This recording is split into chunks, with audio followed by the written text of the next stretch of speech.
Welcome to The Explainer. Today, we're diving headfirst into a truly chilling supernatural thriller.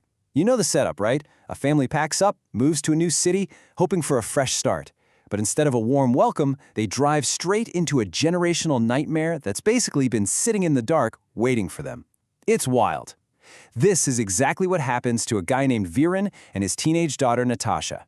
The whole thing kicks off before they even have a chance to unpack a single box. Picture this. Natasha is staring out the car window at this desolate new town, and suddenly, out of nowhere, she screams, "A girl came under our car." Total panic, right? But Viren slams on the brakes, jumps out to frantically check the road, and nothing. The road is completely empty, not a soul in sight, no evidence at all. It's the perfect hook, because right away it makes us and the characters completely question reality. Is she just seeing things, or is there something invisible, something malevolent, hiding in the shadows of this new city? So we hit that classic first act dilemma. Was this just a massive panic attack, or are we dealing with the supernatural? At first, Viren and the local doctor try so hard to just brush it off. They do what any logical person would do. They try to rationalize it. They figure, hey, Natasha's super upset about leaving your friends, especially your bestie Ria, and all that relocation stress is just boiling over into severe anxiety and hallucinations. It's a comforting thought, right? Relying on medical science to explain away the terrifying unknown. But as anyone who loves thrillers knows, a doctor's logical diagnosis isn't going to hold up for long against a literal curse. And man, things escalate horrifyingly fast. We blow right past standard anxiety. We're talking about her being physically dragged by mysterious tree roots outside her own home. She starts vividly hallucinating her friend Raya with a violently severed, bleeding neck. Then she's robotically digging up this strange ancient artifact from the dirt with her bare hands, totally oblivious to what she's doing. She even starts speaking in these distorted, terrifying voices that are definitely not hers. And the tipping point? She violently attacks the very doctor trying to help her.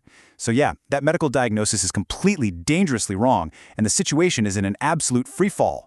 This sets up a massive tug-of-war between two totally different ways to save Natasha.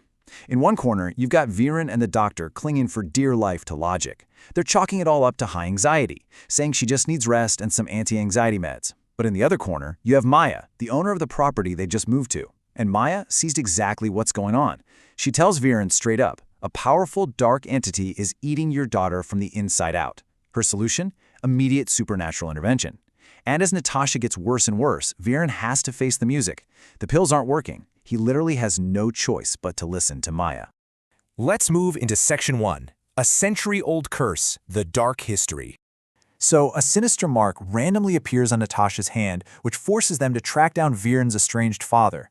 And when they finally confront him, he drops an absolute bombshell about the number 21. He confesses this dark family secret. Every 21st year, the heir of their specific bloodline is targeted for death by a vengeful spirit. This wasn't some random haunted house situation. Natasha was being hunted literally because of her DNA. And in a really heartbreaking twist, we find out the grandfather actually abandoned Viren years ago for this exact reason. He was trying to hide him from this generational doom, hoping the distance would break the cycle, but tragically it didn't work. To understand where all this hatred comes from, we gotta trace the timeline back 100 years. Let's look at the tragedy that started the whole shebang. A century ago, one of Viren's ancestors became dangerously obsessed with a woman. When she rejected him and married someone else, he completely snapped. He tracked them down and brutally murdered her new husband right in front of her. In her absolute shattering grief, the widow laid down a horrific curse.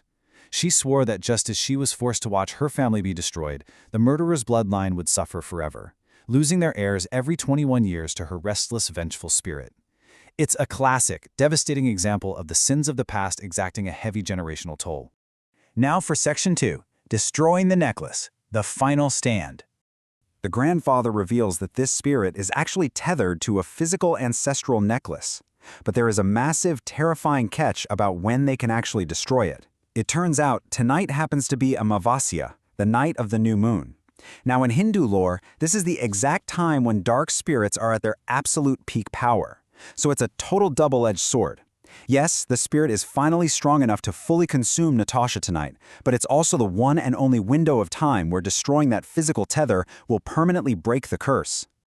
So it all comes down to a razor-thin timeline. Viren and Maya have to pull off this high-stakes countdown, and they have barely an hour left to do it.